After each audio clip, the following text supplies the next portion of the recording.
Hey guys, so the Incursion league is about to begin, and I just wanted to give my couple build ideas that I have, but unfortunately Pathful Building does not have an updated um, skill information, and the only thing that it has updated is the passive skill tree.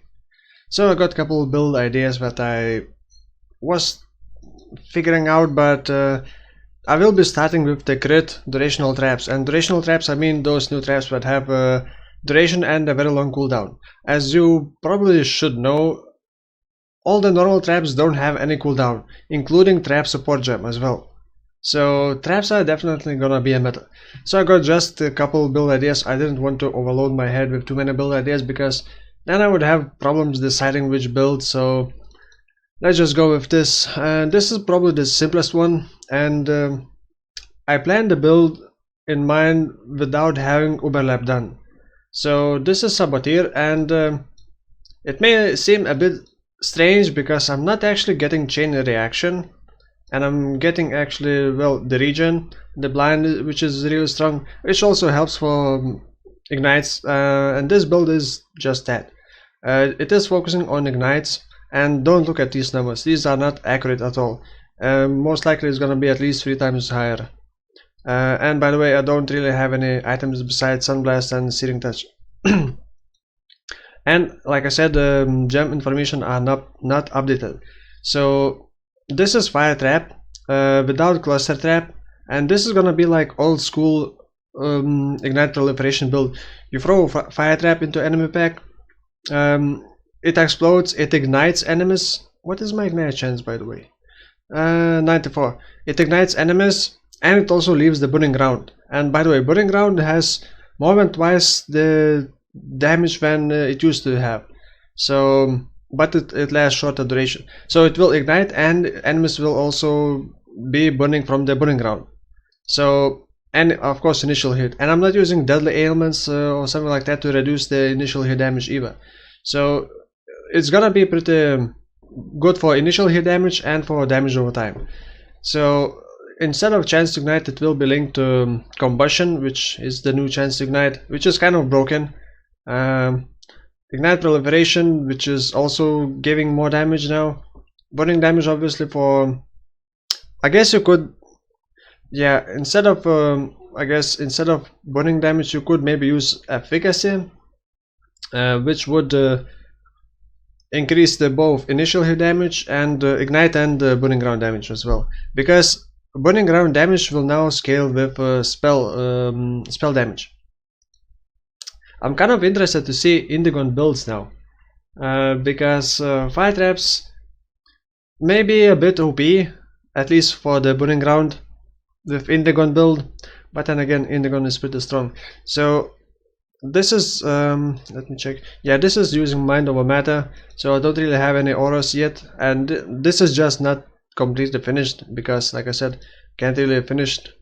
But the idea is just to use fire trap for the main thing, because it has no cooldown, so you can just spam it for free, and that's why you don't really need chain reaction, because you're not throwing a bunch of traps and you are relying mostly on ignite proliferation and the burning ground from the fire trap.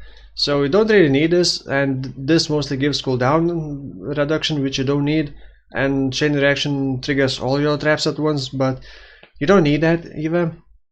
And of course you can add for this build the new flamethrower trap, which is durational, and you're most likely only gonna use it against bosses.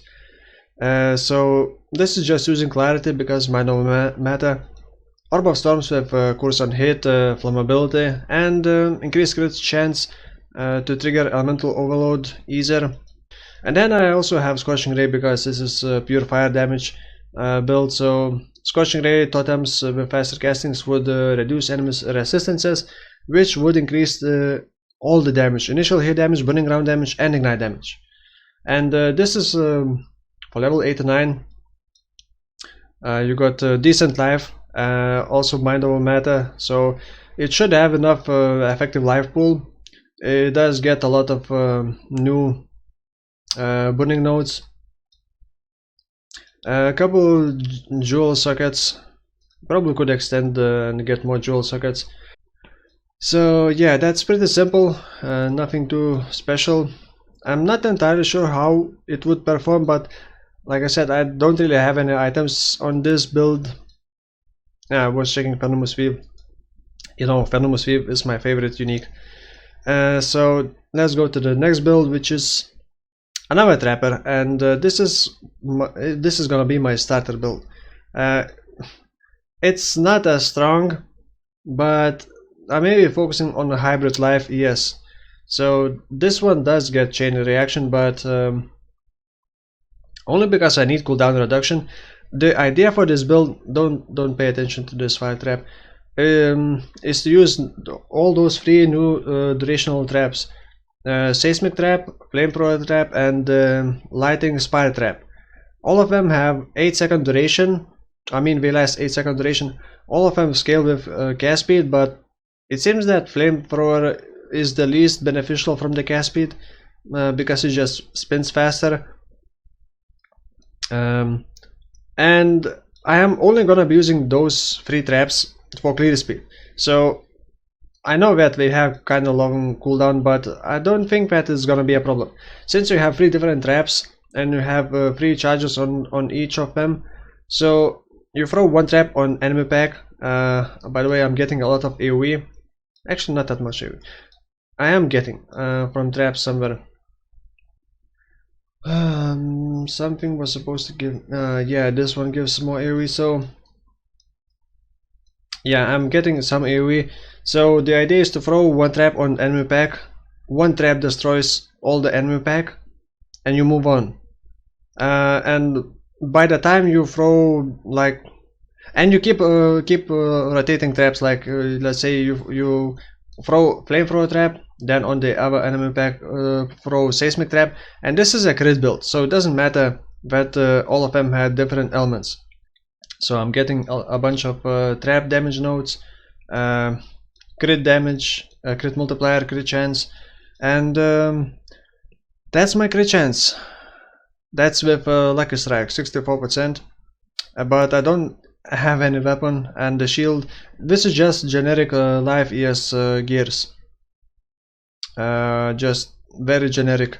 It doesn't really have a lot of life pool, but at the same time I'm not using mind over matter because I'm not spamming my traps. I'm only throwing 1 and then moving on, and most likely I'm gonna have to use like either 3 4-link setups, and of course bear trap as well, because bear trap will increase the overall trap damage, I believe.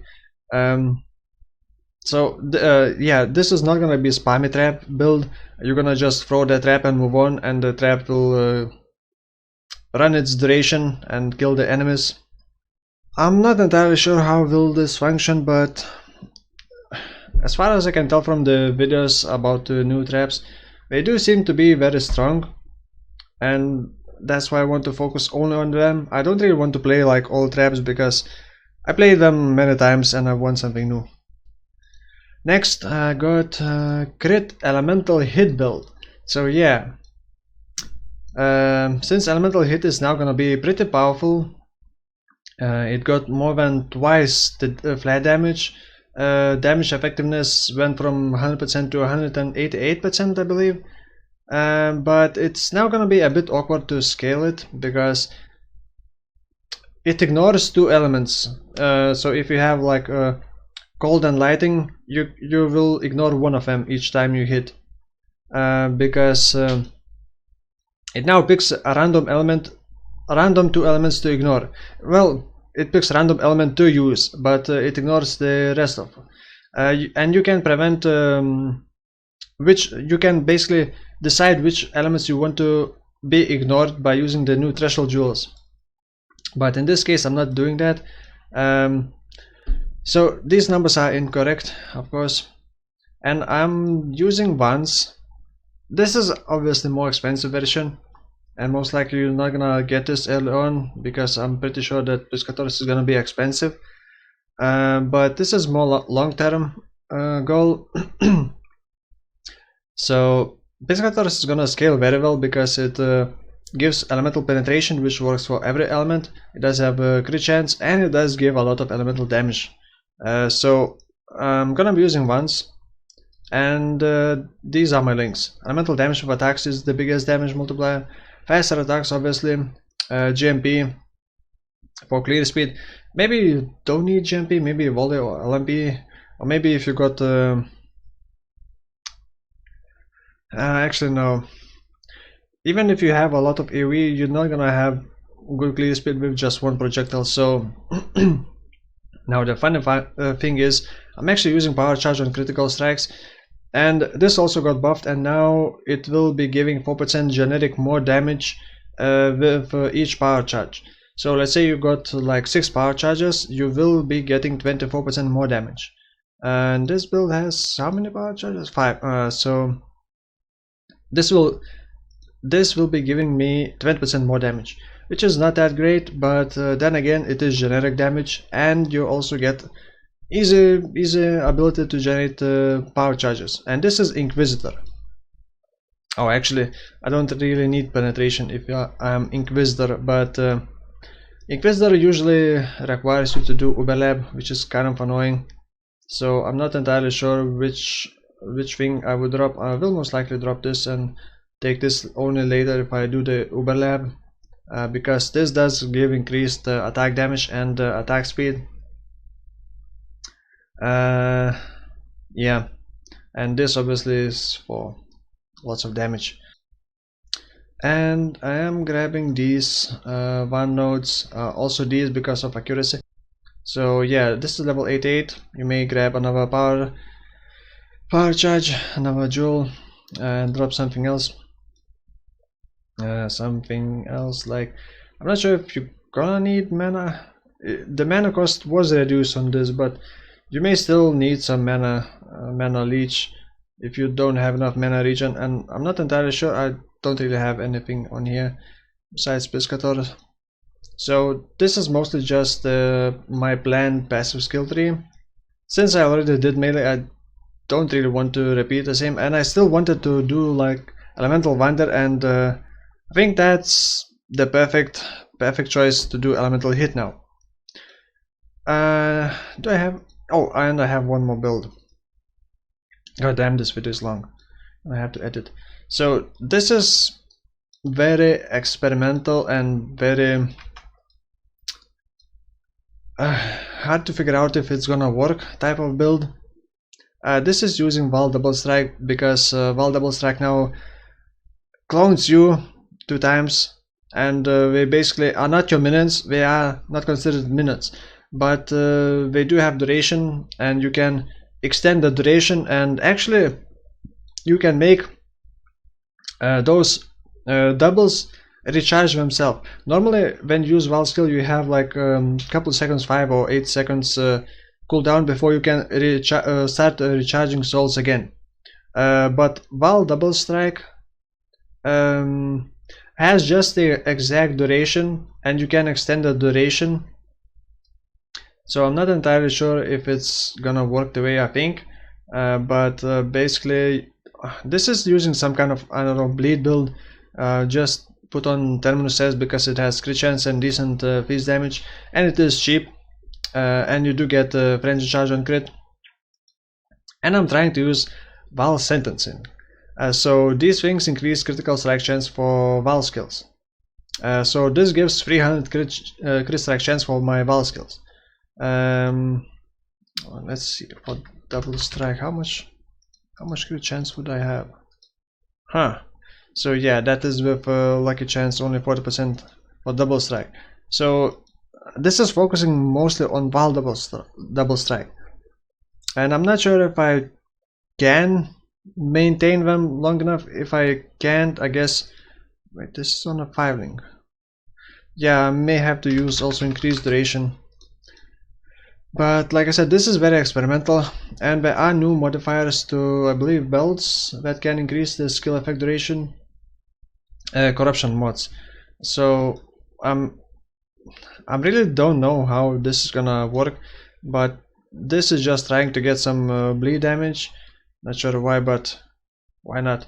I guess not getting overlap, so this is my route, getting leech and getting impact, because your doubles cannot use ancestral call. And I'm not entirely sure if we can use multi-strike, but no matter what, you still need some kind of AoE, because hitting one enemy at a time is not gonna do it. So, and they should be copying you completely, so impact should also work. So yeah, I don't really know if this is gonna work. So just getting crit, sword notes and bleed. Not sure if bleed is needed, but Vaal Double Strike and Vaal Double Strike gets flat physical damage against bleeding enemies. So it doesn't have a chance to bleed by default. So I thought, if I'm getting flat physical damage and I'm forced to use bleed, may as well just go full bleed. Well, not full bleed, but you know, just try to get more bleed and go pure physical, without any hatred, without any anger, without any auras, basically. Well, maybe with clarity. But I should have enough mana leech. And I may take Vaal Pact, so I'm not entirely sure. I did get leech. I did get bleed. I did get blood magic. Oh right, I did get blood magic. Okay, silly me. Let's just do that. So yeah, mana is not gonna be a problem. Should have decent life. I would like to have a bit more life, but I guess, well, this is level 85. I guess I could grab that. That's level 87. Hit chance is not the best, but you could get more hit chance by getting accuracy on the gloves, on the amulet, and on the helmet. As for the helmet, I really don't know yet. This is too experimental, and maybe there will be some kind of cool uniques to increase the. Actually, there is a unique flask that increases Vaal skill duration, the cooldown of the. What do you call this phase where you cannot gain Vaal souls? Basically, allows you to use Vaal skills more. So yeah, I guess that's about all. I'm gonna be going with crit traps, and I did not want to touch incinerate yet until I can see like an actual numbers of incinerate in Path of Building, and I want to make strong incinerate build, and the first build is not gonna be strong because unless you take like 2 weeks to level up to get currency to unlock all the maps and all the stuff. So I want to keep incinerate like a cake after the main meal, and do the strong incinerate build. So yeah, I guess that's gonna be it for now. 1 day 11 hours. So I'm not gonna start the stream right when the league starts, because it's gonna be like midnight for me. Yeah, about midnight. So I'm gonna start streaming on Saturday and be back to my usual schedule, I guess, unless the weather is too hot and I'm gonna have to stream a bit later than usually. So yeah, that's about all. Thank you for watching, and good luck in the Incursion League. Bye.